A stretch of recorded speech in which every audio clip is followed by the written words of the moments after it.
All right, so you are going to need a 9-volt connection. All right, now we do have our amplifier connected here and our guitars connected in here. Right, so you could connect 2 amplifiers here. It could be A and B, and right now red indicates A, green is going to indicate B, but you can do both of them.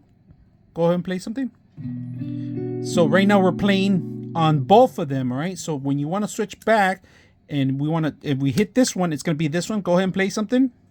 Nothing plays, but if we hit that, it's back over here. So that's how you control the whole system itself. Very simple.